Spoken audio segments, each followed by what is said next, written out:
Welcome everyone. Thank you again for tuning in on uh, a more relaxed day, which is Saturday for some, not for others. I know some retailers are most busy of the weekend. We appreciate you tuning in today and for the past 3 days, and for your very enthusiastic interest in this event and what we do, and just the overall message of this collective of uh, vendors who are trying to make a difference in their business as a model to the industry.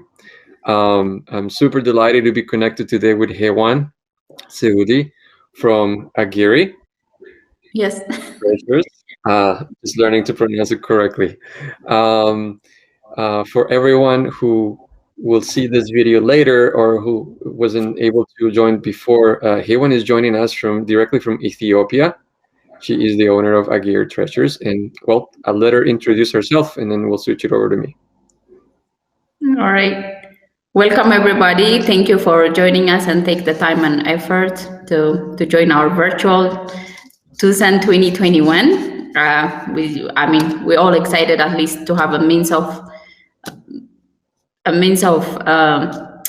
technology, at least to be able to connect, to network and to be able to discuss and not being remained, closed down. And we, as a collective, as a group, we really strive, and everybody has put up a lot of effort to make this happen.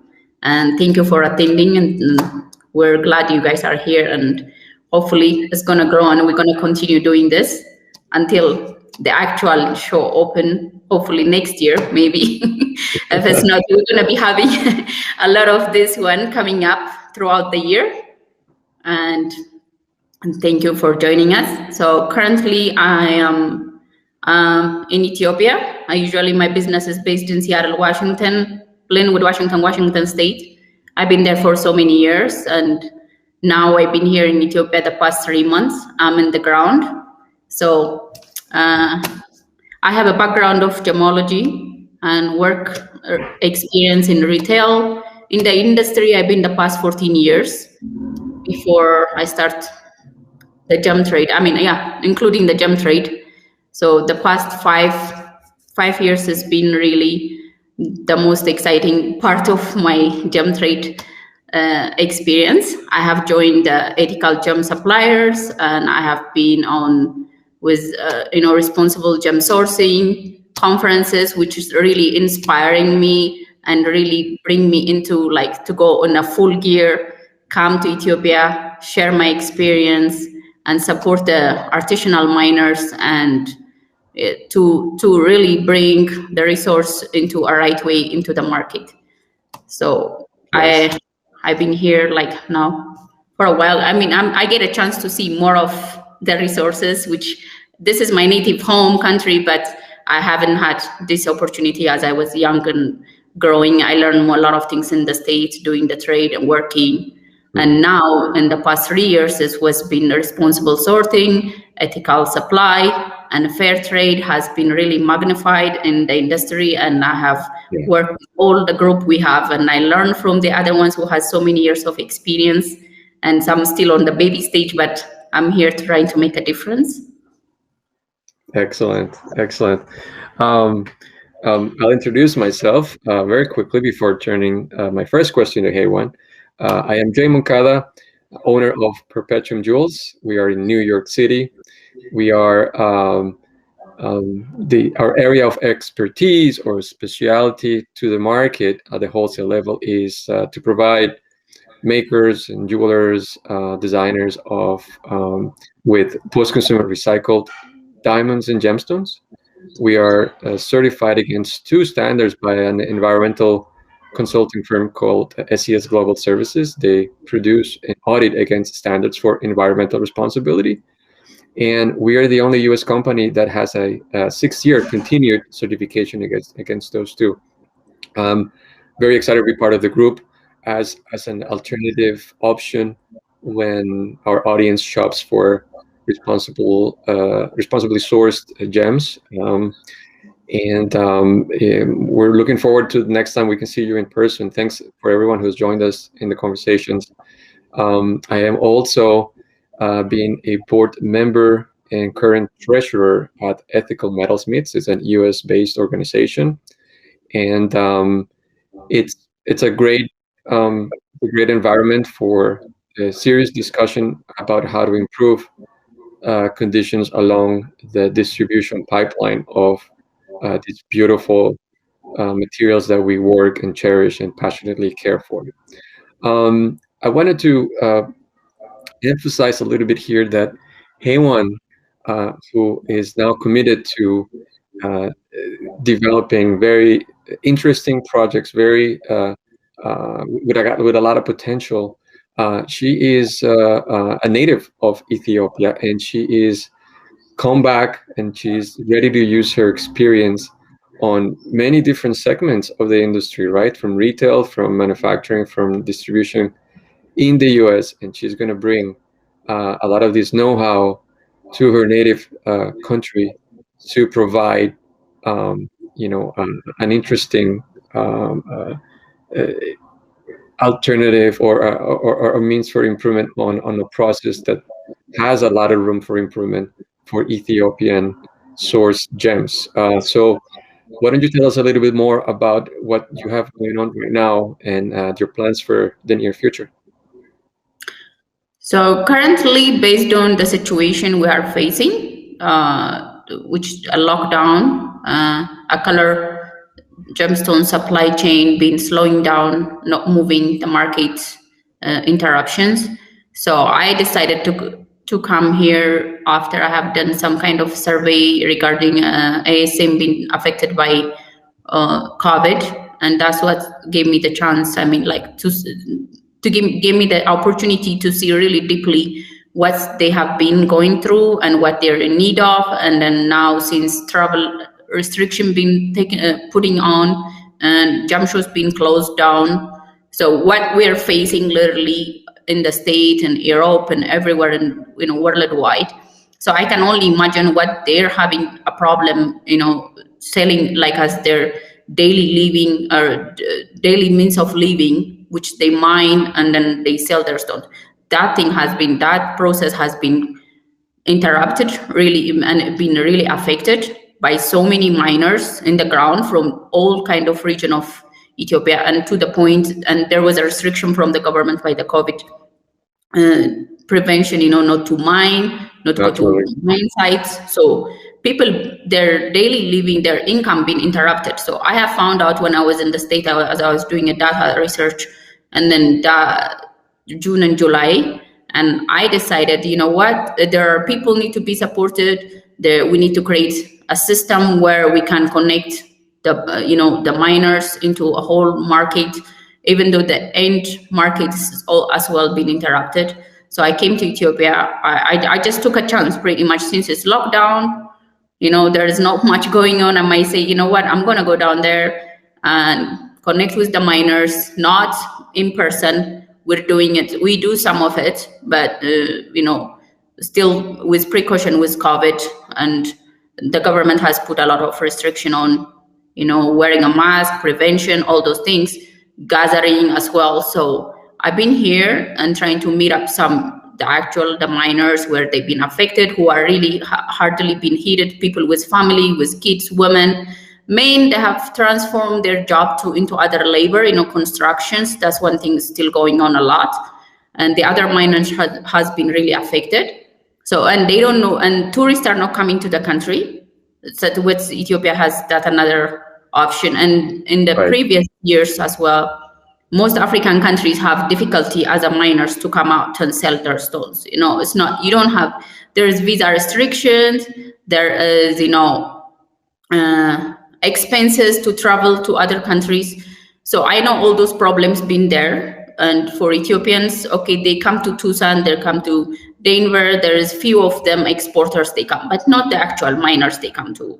Right. Only those who have the means of investing and taking the trip. So it's a very few. Yeah, and those people are not really affected as much. Who are really affected are people, the miners in the ground, where they're mining, and they use this mining and gemstones trade as their daily living, as a new means of living in the past 10 years or 5 years, most of the discovery of gemstone in Ethiopia. So I decided, like, you know what, I'm gonna go down there. I have the knowledge, I have the network, in many ways in the trade. I cannot sell all the gemstones by myself.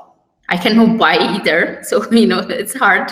It's really a difficult business to break through. So, but what I can do is how I can help them is trying to create a system through creating a gemstone trade center.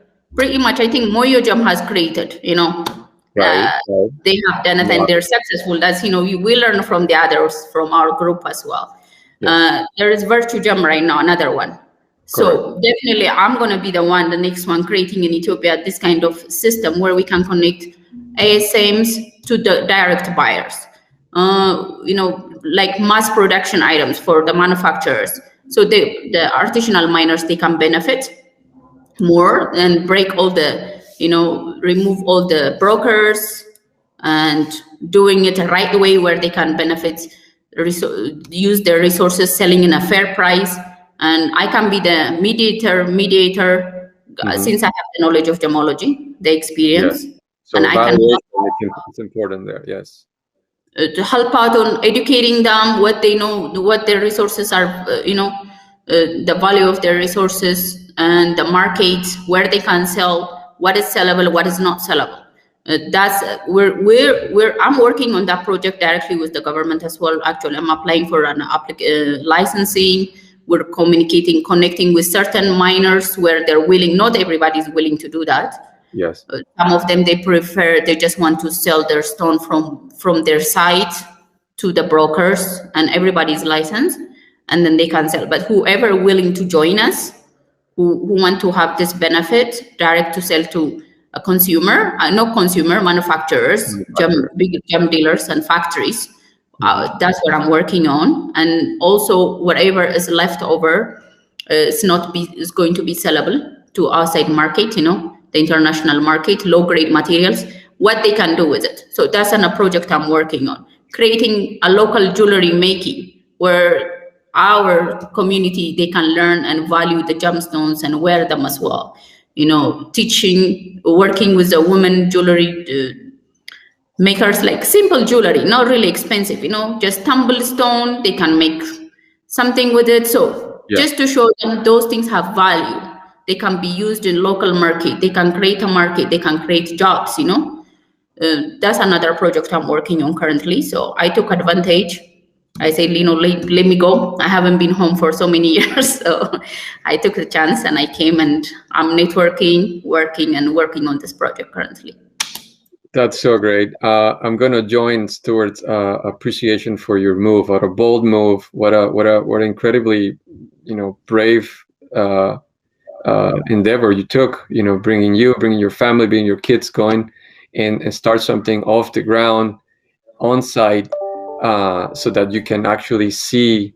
And I would immediately think that, you will have more control of progress when you're, on site, on the ground. I think I will love to highlight the idea that traditionally sourcing countries had been focused on producing and mining as much material so that it can immediately be rushed out to cutting centers in the world, which is great to some level, but it really feeds to the imbalance that there is on the entire pipeline. So I like the idea that you're keeping some of the additional margins, profits, and that develop generally out of the country, to keep them in country, as you by faceting, by setting it in jewelry. So it creates a more robust economy from the root of the material. I think that's great. That's super important, and having projects like that right now. It's incredibly important. I love that idea. I love that you're taking this really, spearhead direction and just get it going. I love that, and I think you're in the right group. I think you're going to be well advised and modeled with what Stuart, Monica, and Susan are doing. I think you're in great hands. That's what I said. As a group here, there are Columbia Jump House, right? Who has the most experience? Then I'll say nature geometry. Those are people. They can be our role models, and those are they cuts at the source. Capricorn Jump, he's at the source as well, and we can learn. As Ethiopia is a new source for all gemstones, and a lot of people know it's new to the world. So for me, it's being in this group is an unfortunate. It's really, I'm very fortunate and I'm very grateful to work with all of you. And this is something I can learn and also take this knowledge and spread out. To expand responsible gem sourcing and environment issues, and ethical mining, safety, all those things experience. So it's like, I know it's not an easy move I made. It's difficult. It's very hard to make the decision. It was at the time for me. But you know what? One person in life, we can make a difference for so many people. One sacrifice, we can make a lot of differences in other people's life. That's the mission to the business when I came. It's not just about me.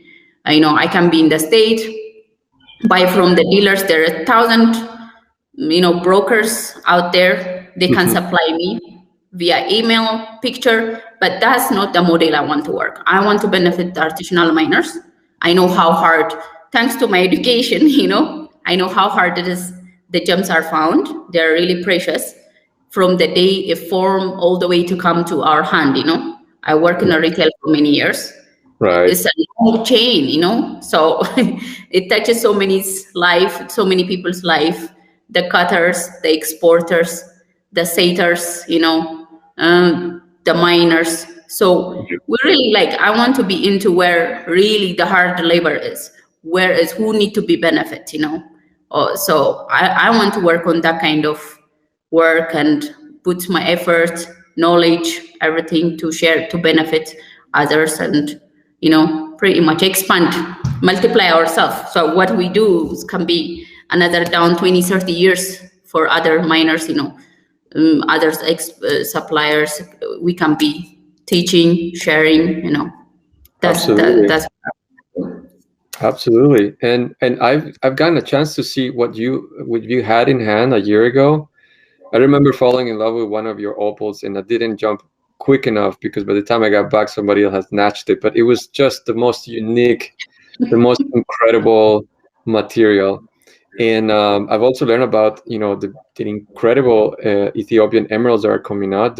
And they're just at par with the finest in the world. And it's just an interesting source moving forward. I think there's so much potential for Ethiopian material to break many grounds in the market. I wish you the best, and we're here to help you as a team. Oh, thank you so much. I mean, I know.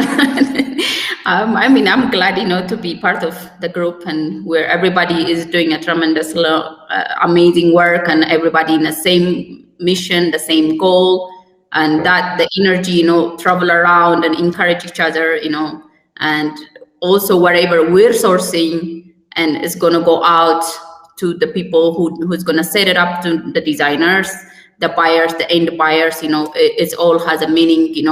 We have put our effort, and the buyers are supporting our business as well. And then the end users will, it will make somebody happy. They know where our gemstones are coming. We know we can provide all the resources, as a group, all of us. That's what I think it makes us different from other suppliers I have seen. I work in a big companies and a corporate, and not in a negative way, but our stones are known where it's coming, where it's mined, who brought it, where was the chain. So I think that's what make us stand out from the other companies, and this is what we want to grow and teach other gem dealers, and to come and join us as well. And I'm glad we're doing this, and now we had this lockdown, we've been interrupted, but here we go. We're gonna be making it through the virtual finding tools. We are finding tools, and we're seeing some light of opportunity in these new tools, technology, and we'll just gotta keep working, and the results will come for sure. Yeah. So how about Jay and I know about your business a little bit. Somehow, I know some of it. I mean, we've been working together, but I would like to know more about. So yours is a bit unique than ours. We source direct from the mine. Your business is different. You supply pre-owned jewelry, antique, and I have seen, and recycled diamonds. So would you please tell me about that a little bit? You can tell us about it, how you do it, how you sourcing, because it's a bit different than from all the groups. Oh, it's very different. It's contrasting different. It's all the way to the end of the spectrum of where a material can be found again. See, precious metals and gemstones have been repurposed forever. It has not. This is not a new practice. This is not the novelty in the trade itself. But we find a lot of interest in antique and pre-owned because there is a lot of historical context in what we find. Some of the turn of the century jewelry and styles of the time are incredibly interesting. I argue at the dem shows in which how most of these old stones can outperform modern day stones, and people ask, but how? Well, if you think a little bit about how these were conceptualized, there was a more real world lighting environments, and the decisions were being made based on that. There wasn't an ideal cut per se. There wasn't a very narrow set of criteria that qualifies something as being expertly cut or performing at its best. It was all done by eye. Very similarly, and this is on the side of diamonds, of course. On the side of colored gemstones, the material speaks to the cutter, and so I admire that in older jewelry and older gemstones. Period. The level of craftsmanship, the quality, the time that was spent in each piece shows. So that's the aspect that I like about handling the material.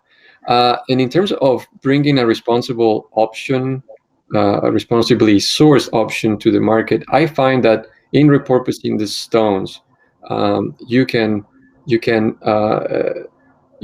somehow elevate the idea that the materials allowed us to be sustainable in our practices, right?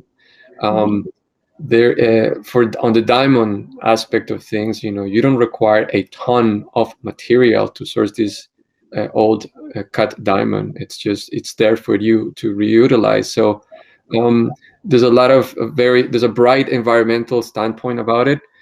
Not so great for current diamond mining communities, of course, and I'll get a little bit into that and how we address that issue. But we buy from old secondhand jewelry, pre-owned, not just things that have been sitting around in someone's showcase for a while and they decide to turn it over into different items, which is recycling per se. But we focus on post-consumer, a lot of mid-century, a lot of antique, and what we try to do is record as much detail as we can in terms of provenance. If we know the age of the diamond from where the piece came, a lot of times it's inscribed with the date of the engagement or the marriage, so we can tell, we can narrow this down to a decade, 1923. Very likely these diamonds was sourced prior to this date, and we have a little bit of an idea when that happened. We got to keep in mind, and again, this is inside the context of diamonds, that prior to the South African mines, where most of the larger production of diamonds started, diamonds were only sourced in India and Borneo, which is in Indonesia, and in Brazil. Very little, very scarce quantities came out. So many of these antique stones, diamonds, come from that time when the resource was very scarce. It's not like widely distributed as it is today. So there's an additional interesting fact there. We can't really tell what the conditions were like. We know that there wasn't exactly the best conditions for mining at the time. Nothing changed. A lot of things haven't changed in 100 years, unfortunately. But we like the idea that we can inform via historical context, via point of provenance to the user of this piece, and that this information can be carried on to the future, to to the next user, and so on and so forth. So we see a lot of movement in the industry with the creation of data points like blockchain and general ledgers about origin. If the future in the industry will be depending on this, we would love for post-consumer recycled gemstones to have a data point to start with. And that's sort of more or less the overall mission, that you can create a new documentation point for this material. And then we create, a well-informed sourcing practice for a product that is not mined today, but I was mined prior to what we do, and we do it with the help of the SES Global Services, which is a third-party auditing firm for environmental responsibility. They're very successful in their field. They also certified companies like Hoover and Strong for their practice on recycling metals. They oversee that, they audit the process, and they approve it via certification to some of their standards. So we're proud to have partners like that, and we like the idea of continuing this business as like a point of provenance. And what else can I tell you about? We source from jewelry. Whenever we buy something that is loose, that it's antique, and the vendor doesn't keep track of the piece it came from, right, or it just didn't document it well enough, we take the opportunity to investigate and put the stone under the microscope and try to verify if there are, signs of wear. Sometimes you see the marks that the prongs make on the diamond. Even though it's one of the hardest materials in the world, they do create a dent, and it could be worn, they could be scratched. Facet junctions sometimes have abrasions, very particular on which they're used, like a ring. If they're a ring, you're going to get more abrasions. If they're earrings, not so much. But we try to document that, and again, on the efforts of keeping provenance information and an idea of how can this be a starting point for the future owner of that. So we love what we do. We're passionate about historical context on these pieces, and we try to do as we keep them as interesting as and unusual as we can. Wow, pretty much. That's great. So I consider I went through your stocks and I looked at them online, and I have found really amazing pieces. And I consider most of your items in general as historical. I have done a history of jewelry design and stuff. So everything is historical. It can be related to, it can track back, and they are very sentimental items. It's not mass productions. If we go back to all the way back to cutting system, it wasn't mass production, computerized designs, all those things. They've been, and a lot of effort has been put on, and so they are literally like a museum grade items are available. Actually, I fall in love one of the Tanzanite half moon I seen there. So they're really, and then they come up with the history of gemstone sourcing as well, because that's right. Some gemstones been sourced, some diamonds been sourced in a certain area, and they no longer been available. That source is no longer available. Gemstones is not something is going to continue grow like a crops. You're going to grow it again. No, the process is going to finish. Brian, Nature Geometry, yesterday mentioned, that resource will finish. We like it or not. At the end, it's going to finish from that source, and then we need to look for another source until it's going to get discovered. So every source, every gemstones is very valuable, and it will carry on with his history.